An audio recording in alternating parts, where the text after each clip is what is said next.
Sawtooth Dave. The all stonewash full tie Graham Sawtooth this morning. And it's not shutting. There it goes. Left-handed is weird sometimes for me. Put some elbows up on there. Before I even get into today's video, this is going to be long-winded. Y'all know I'm crazy. You know I can talk. I'm going to do something even probably unprecedented for me was, but towards the end of this video. So if you want to jump around, you don't want to watch the whole video, please do me the favor and just go to the end, maybe last few minutes of the video or something, and I got a story I kind of want to push at the end there. So if you just jump around, kind of got to jump to the end first. So last week I told y'all this coming week was going to be crazy for me. I kind of knew that before I even started this week it's going to be crazy, but I had one question last week. Let's get the fixed blade question out of the way. And Mitch asked me basically about the finish, if it was just waxed. This is Cerakoted, clear Cerakoted. You see how it's like all shiny looking? Hopefully y'all see it in the light better. I'm trying to keep this door open so we get a little bit of natural light, but Dave likes to Ceracate most of this stuff. He works mostly in Damascus, so when you, I've seen him in the past, mostly in Damascus. I have the last little bit that I've been over, seen his shop. He's doing a lot of tool steels, but he tends to Cerakote almost everything. He's like, that's his style, right? So, answer that question for Mitch. Back to what I was going to get into.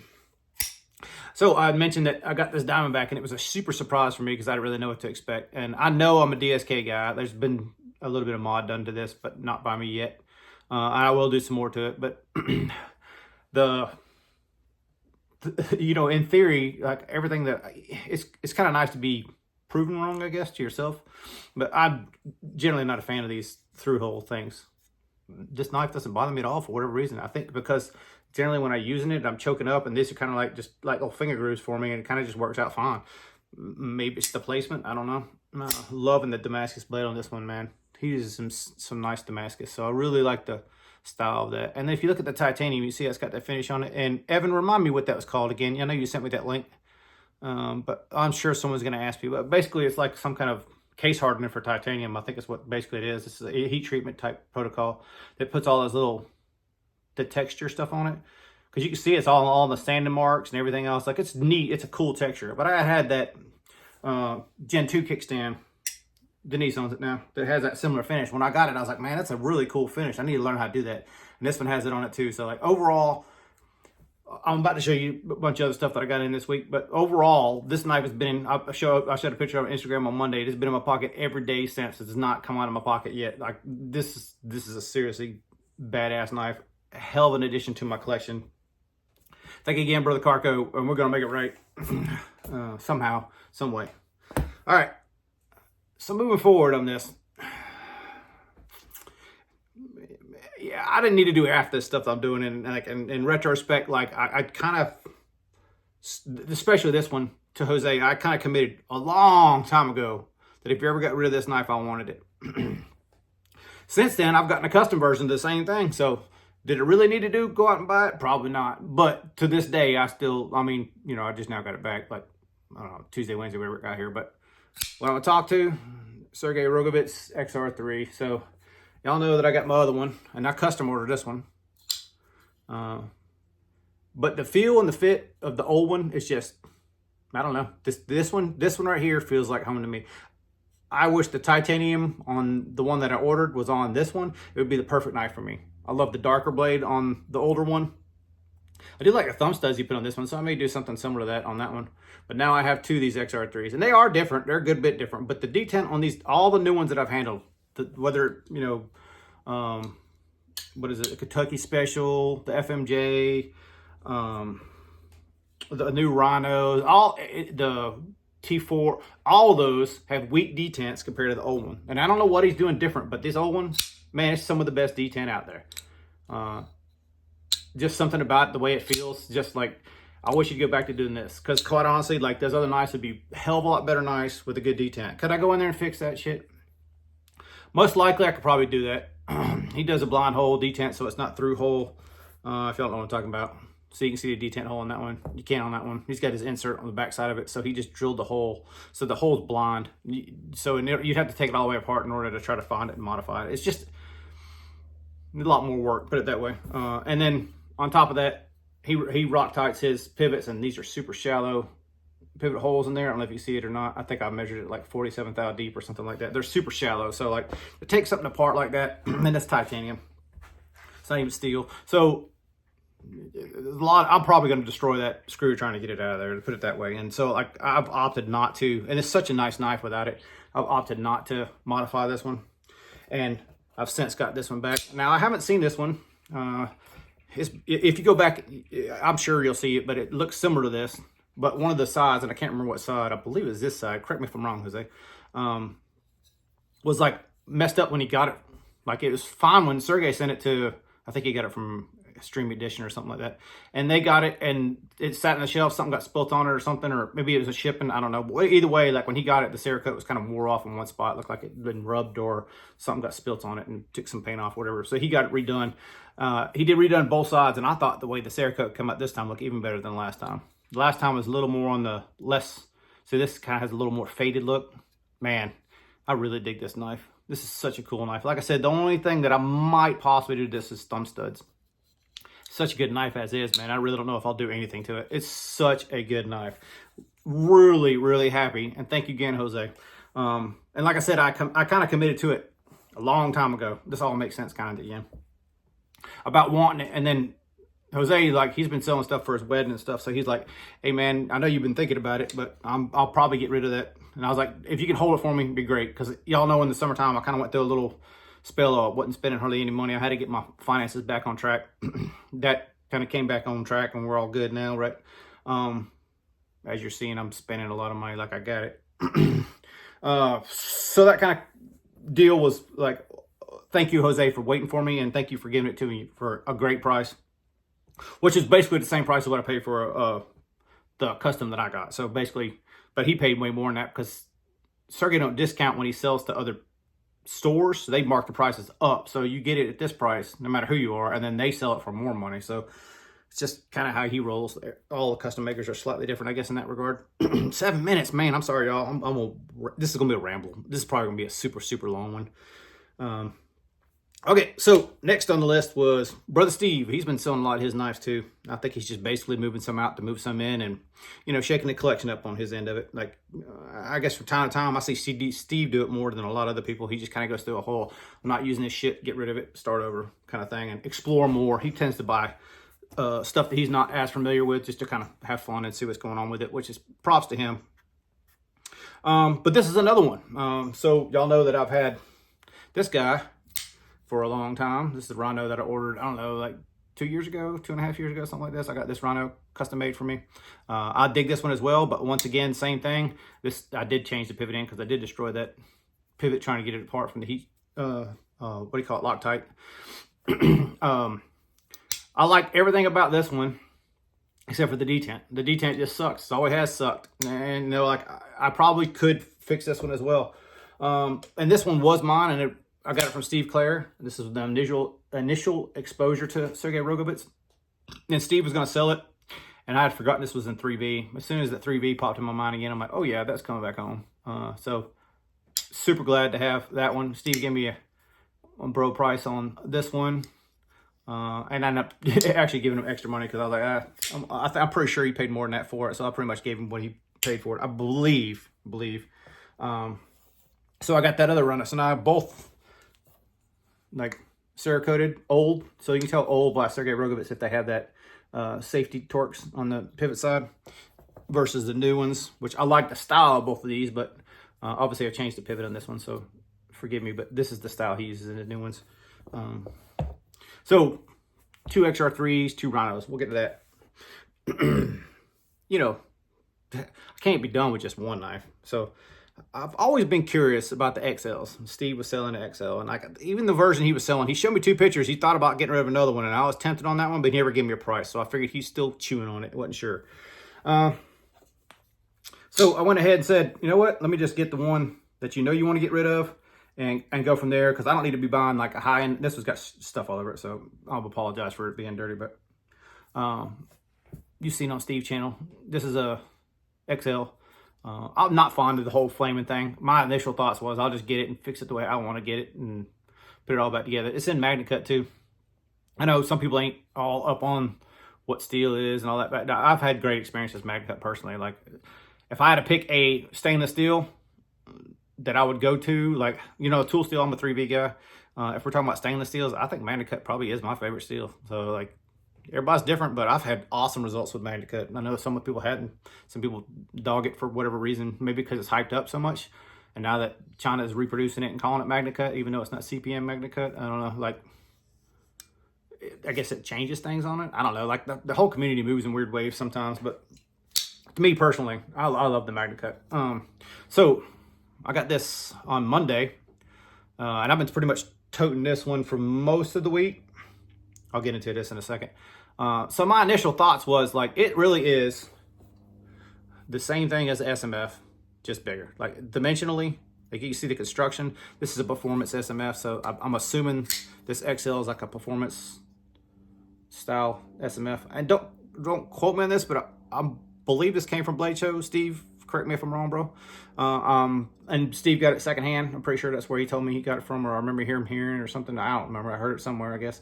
But really, honestly, like, it's the same. It really is the same knife, just, you know, obviously this one's ground differently because it looks like it's been hand ground by somebody. I don't know if it was from actual Mick Strider. I doubt it was, because normally he signs this, but it's sick grind, dude. I'd be proud of it if I ground it. But it's just the same. It's the SMF, just bigger. It really is. Like, I can't hold them where I can see them good because I suck at doing the video. But so initially I really liked it. Like, I was like, that's cool. It's like an SMF, but the bigger size. But, and, you know, after I got back and started playing with this one again, I was like, you know, it really is so similar. It's not even funny. So I was kind of on the fence. Like, you know, it's a lot of money for this knife. Well, it's a lot of money for Striders in general, but it's a lot of money for a knife that you're, like, kind of on the fence with. Like, the reason I'm saying that is, like, this is the little DSK that I got. And they'll say it's little for DSK. See how much thicker that knife is than the SMF, or the XL rather? This is my style. Like, honestly, like, I hate to put it this way, but I would think I would probably carry this in a hard use situation over this. And that's just me personally, because I know, like, a lot of people are just the opposite. Strider's definitely a proven brand, and not that DSK is not, but, like, Strider's been around forever and a year. And I'm not, like, trying to throw shame on Strider or nothing like that. Just for me personally, I just think I'm more of a DSK kind of guy, like that super thick, and even, like, say Rogovets or something, like, they're all, it's just a beefier feel in the hand, and, like, this is a good knife. It's just not what I prefer. When the blade gets longer and the knife gets longer, I want it to get thicker as well. I like the proportions the way I like them. It's just, we're all different that way, right? So, like, I like the knife a ton, but as we do, I'll just tell the whole story, I guess. Will, which is WC Blade Reviews, did a video about hinders, some other stuff too, but he was talking about his hinders, and he said something at the end of that, or on that video, was like, you know, his full tie that he didn't like as much, as far as, like, the style of it, the finish of it, or whatever else, compared to some of his other hinders. And I just left the comment, like, you do, that full tie is the one I'd pick out of all of them for me. So he's like, hey, bro, let me send it to you. He's like, you want to trade something for it? I was like, yeah, we can probably work out something. So he sent me this full tie XM24. I believe this scale came off the one he got from Steve, and then the rest of it was brand spanking new. So I didn't even look to see what steel it was. Did y'all see that? Is it S45? Yeah, S45. Okay. So in S45, which is definitely one of my preferred steels for hinder. But being Will the way that he is, he wants to like do multiple, like this. He lives basically across the country, so we're shipping back and forth. For me, it's almost the same rate whether I put one knife in there or 3 or 4 knives in there. So we always kind of talk about it before we send stuff to each other. Like, anything else? You sure? Like, you know, because, like, you're still gonna pay for the package either way, right? So he'd been trying to send this to me a couple times. Like, he thought about sending it to me a couple times anyhow. But I've seen Steve Clare's a while back. I believe it was Steve Clare's out that he sent me, which is the Luther Warnot, the full size one. I've seen this on Will's channel, and he talked about this briefly on his channel. But basically, the edges were so sharp, he tried to deburr it with a Dremel, and just kind of had a chatter on the inside there. But he wanted to send it to me. We're kind of sort of what I was getting at with the whole XL thing is, sometimes other people want the knife more than you do, and they connect with it more, even in video. So, like, Steve and I have done that before, like the POW, MOW, which happens to be what I sent Will, amongst a couple other things. you know, they just connect with the knife more than you do. And you're kind of like, well, I could let this knife go to him, which he really wants, or, you know, just have it and be okay and mediocre kind of. As soon as I put this Warnock in my hand, I told Will, I was like, okay, dude, no matter what happens in this trade deal, we're working on this one. I want, like, I want this one. I have plans for it already. It's not going to stay looking like this, but I want this one. The feel, the fit, everything about this knife is just, it's a great knife. It just is so CNC'd and less personal. Like all the edges are just like, well, take away the scratches, but like everything as far as like machining wise and the manufacturing part of it is just flawlessly done on a CNC. But it's a CNC knife, so it doesn't have any of that, to me, feel that I like in my knives. But the action is superior on this, and I'm kind of realizing now lately, especially with the bruisers, that I am definitely an action guy. It's got to be a certain action for me to feel warm and fuzzy about the knife. And this one just does it for me. Like, whatever reason, the ergonomics, everything about it is just the right size. Like, I didn't think it was going to be super big, and then I got it in hand. I was like, oh yeah, I forgot. This thing is way bigger than the one that I used to have, which was the medium Warnock. So, the deal's not done yet. Obviously, Will and I got to work it out. But let me show you the third one he sent. This one was a complete surprise. He said he's going to send it to me, and I was like, all right, dude. Like, and honestly, dude, like, it's not like, this is not one that I'm blown away with as far as like I need to add it to my collection, but this is still badass, and I haven't owned one. So this is a full-size, full-tie Praetorian. So the thicker one and a drop point. But what sealed the deal for me, say it with me, 3V. Oh yeah. So this one's in 3V, and if you know me, you know like 3V is pretty much, well, this definitely my favorite tool steel for sure. Dig this one, and I know a lot of people have issues flicking this one or something, but whatever reason, I don't know if it's because of the PVD or what, but yeah, I have zero issues flicking. I love it. So it's a cool action knife. Now, you know, if it stays in my house, it ain't gonna stay blue. So other than that, I mean, y'all all knew that, I'm sure. I dig everything about this one. And it's kind of like the snake bite pivots. So I like, it's a little bit older version of the full tie, which to me I like better. I can't say I like better, but I like all Medfords. I can't say I don't. I just think that some of the stuff they're doing on the new ones is good. Some of the stuff they're doing on the new ones is a little less, it's more production-y, less custom-y. And for me, I like the more custom-y. I'm retarded that way, I know. Let's see, what else am I forgetting? Oh yeah, Brother Steve also sent me my birthday present, which is kind of over on the shelf. Last week I told y'all I was kind of backing off and making a little bit, but that was more or less like, because I just have priorities. I want to be doing it. I just have more priorities, and I'm not pushing myself to make myself go do something and just make chips to make chips, I guess, kind of thing. But Brother Steve hooked me up. He sent me a big slab of 3V and a huge slab of titanium. So we're going to make something out of that. Probably something to end up back at his house too before it's over with. But thank you, Brother Steve. I do appreciate that. I think everybody knows. I think I say it almost every year, but Steve and I share the same birthday. So it's just kind of cool to kind of sort of give your buddy and yourself a birthday present. I don't know. It's kind of like, that's just how we roll. I don't know. It's just fun. It's fun, man. It's fun. Okay, so I got to get a little serious for half a second. We're 18 minutes in. So hopefully that, I just want to kind of explain this situation, and I'm not trying to play it as a pity thing or anything like that. I got to tell you some thoughts, okay? So I'd avoid the politics and all that crap as much as possible on this channel. Like, y'all know I'm really all about the knives, and I'm going to try to still keep it about the knives, even though I got to tell you this story first, or explain this whole situation, I guess, first. So everybody knows, you know, the hurricanes came through and destroyed, and then the next hurricane came through and destroyed Florida. But the hurricane that really destroyed everything, you know, Helena, whatever they call that stuff, hit Western North Carolina. So if y'all didn't know, I used to live in Western North Carolina. In particular, I lived in Yancey County, North Carolina, which is the town Burnsville, but I live 15 miles from there. So it's a little small podunk community called Egypt. The highway that runs out there basically runs across a river, Cane River, and it's called 19W. If you search, like, you know, 19W flooding, there's a couple videos that I've seen on it. One in particular, I recognized the house immediately, but the angle of what she was showing the house, I was like, it just doesn't look right. You know, like, I recognized the house, but I couldn't place where it was. I've been gone from there like 12 and a half years. And then I realized he's way up on the bank, and he's down where, you know, the road would probably be 20, 30 feet below where he was, and the water line from that used to be, you know, way below that. So I guess what I'm trying to get at is, like, you The people who got hammered on these floods where I used to live, nobody has flood insurance there. So like their houses, if their houses are gone, they're gone, man. The house that I used to live in somehow is still there. And I don't know how. There's a creek right behind it. Well, I know how, but I lived there during Katrina, and you don't hear I don't think there was a thing about Katrina flooding in North Carolina on the news, but it was pretty bad then too. A lot of people couldn't get to their houses. And the whole pull together community thing that you're seeing on the news, that's a for real thing. It did happen in Katrina too. But I experienced it on a very minor scale then. Like basically the two bridges above me both washed out. Water was coming down the road on both sides. The creek's behind the house, and then it started forming a river on the other side of the house, basically on the other side of that road. And then right at my house, it was curving and going right underneath the foundation of my house. At the time, I had an old Dodge Ram Charger.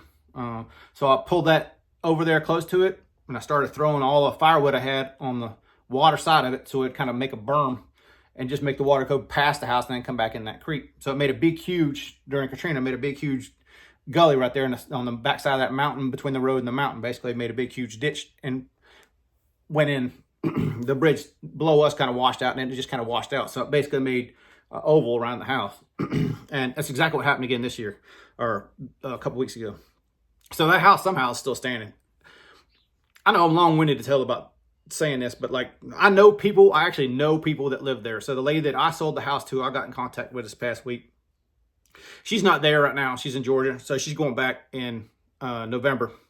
And she wants to try to help as many people as we can. So we own a business, so we're doing a business donation, a sizable business donation, which, it hurts the business a little bit, but it hopefully will help some people a little bit. But I also want to do a personal donation. And y'all know I've spent money on knives. So I guess what I'm thinking is I want to put a lot of my collection for sale. And then all the money that I sell on this particular collection video, whatever you want to call it, or anything that sells, I'm going to donate 100% of it to them. So she's physically going to go up there and try to help people that need help. She's going to find out what people need, and she's going to actually give people money that need the money, if they need clothes. So I'm organizing it with her. It's not a charity. It's just someone I know that knows an honest person is going to go up there and try to assess the situation and give money to people that I know need it. This particular community, this basically on the other side of B-Log, if anybody is that interested, this particular community don't even have a road to where they are right now. They're basically surrounded by all rivers. So the only way really in and out is four-wheeler trailers, which there's plenty of four-wheelers out there. Trust me, I fixed quite a few of them when I lived there. That they can get stuff in and out, but it's not like they can just go to the grocery store. They gotta kind of sort of plan with the community and get stuff. So everybody's got stuff. It's just really hard to get stuff in and out. Obviously, no building supplies are getting in there. And basically, the government ain't doing shit. So what I don't really expect. I mean, the government pretty much just takes care of themselves. They don't really give a shit about the people as far as I'm concerned. Sorry to be political, but that's how I feel about our government. So let me do this. I'm just going to take the camera. We're going to flip it here in a second, and I'm going to show you all the knives on the table. The DSK that I showed you initially, that's off the table. I'm not selling it. Obviously, three knives from Will and the SMF and the XL, because I'm working on that deal with him. I can't sell that. Anything else on this table? Y'all need it? Y'all hit me up. We'll make it work. Because basically, if I sell anything, if I don't sell anything, it ain't really, so I don't feel like pressure. Because if I don't sell anything, I'm still making a donation. But this would help me keep a donation and keep it fun for everybody. Like, I bought some new knives. I'm enjoying my new knives. But also like to give some to that community. So let me pause for a second and flip it around. All right, thanks for bearing with me. So I'm just going to do basic row. So what do you call it? RSK Paragon. This is a Crusader that I modified. Another Crusader Forge. Grayman Full Tie. Skyke. This one's the one on washers. This one's kind of questionable how good it is. This one's the reblade one. I think this one's good. Might need a new edge. This is the what do you call it? Merkin that I had modified. Any of those of interest, let me know. I'll get pictures or anything you need if you want any of that stuff. So I'm just gonna rotate the camera up a little bit. Sorry about the shitty work. Let's start on this side. DFF1H, Fat Daddy, Artica, Enbelay, this Degman, that was the Tanto one, the first one I had. The Dalibor, unnamed model. I should probably have done this to all of them. I guess I will. This is Salmon. I can't remember this guy's name. Another Croatian maker. Sorry, Mr. G. I'm gonna give you a quick flip on all these. Sorry, I'll go back and flip the other ones open that I missed because I'm an idiot.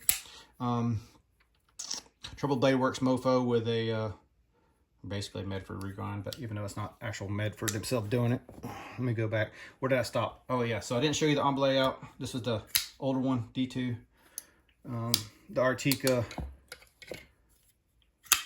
with my regrind, so it's considerably thinner than most Articas, but still a hell of a bruiser. This was the handle came off something, blade came off something else with the regrind, and that one was done by that knife model that used to work at Medford, which I can't remember his name, Thomas Kennard, I think, or something like that. And I refinished it a little different than that. Still a solid knife. The TF1H went over a minute ago. I think that's from this 35. I can't remember. I guess we'll go back down here. This was the, what do you call it? Sin Eater. So it looks funky on the back, but it actually works pretty good. It lightened the blade up enough to make it faster now. This also has a weird action. The reblade one. This is my very first reblade. We can do whatever you want to differently if you want to finish it differently. Still a good knife though. This Skype too. I mean, I think I've modified all these pretty much. You can pretty much anticipate none of these being stock. Well, except for this one. This one's actually stock. The full tie sawtooth. Once again, I don't want to sell this stuff. I just want to help people. So I'm putting them up. So if they sell, they sell. If they don't, they don't.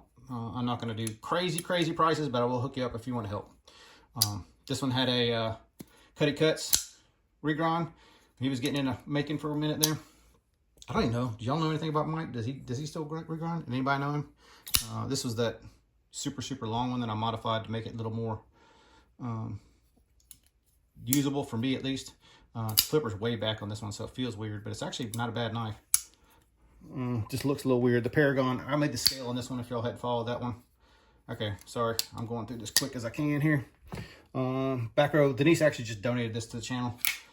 This is the one I did the regrind on her. I think it's the Vortex, but it's the G10 Vortex. I'm assuming it's a D2, but or Sanmai or something. So it's got that, see the blade?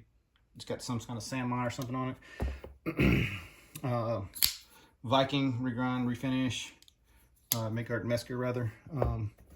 The D9, which I really don't want to sell this one either, and honestly I probably should give this a shot for Bearded Doom because this was a promised deal that could go back to him, so I may have to take this one off the table or at least run it past him first. If I told him what it's for, I'm sure he'd probably let it go. I believe it's PMP. I don't remember what beast it is. I did modify this one basically to get that finger groove in there. It doesn't necessarily need it, but it definitely feels better. Once again, 3V on this one. Sandstorm Max Ace. This was the one with the awesome work that Rodney did over at Knifetanium. I refinished it, but this is still a fidgety weird knife, but it's a cool knife too. It's just a different knife. To me, it's better than the V2. Actual Soul Stone from Brother Bearded Doom. I once again don't really want to sell this one, but if someone wants it, man, I'll hook it up. But they're selling these new too, so good thing is if someone buys it, I'll probably end up getting another one anyhow down the road. And then someone asked me about this Proponent.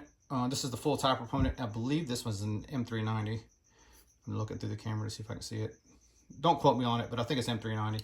But this is the more of the plain of the titanium to me, the better feeling. I dig it, but it's just one of those knives that can go.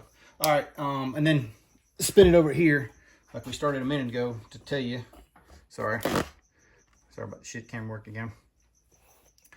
XR3 and Rhino. To be honest with you, I kind of want to keep the Cerakotes and let these two go. But if you're hell-bent and set and you're like, dude, I got to have that one, or I got to have this one, I'll give them to you for the same price that I just spent the money on to get them back because it's going to a good cause. But pretty much after this week, I'm not going to do that. So let me pause right here and give conclusions. All right, so to conclude today's video, this week's video, I hope I kept this light and it wasn't like I felt like I was trying to ask for money for charity or something. I just thought it was, if you want to donate by yourself, you should definitely donate. But if you're liking a knife and you wanted to donate, this would be a way for you to buy a knife, get a knife, and your money goes straight to donation. Just throwing it out there. All right. Trying to keep it light, trying to keep it fun. That'll be cool. See you next week.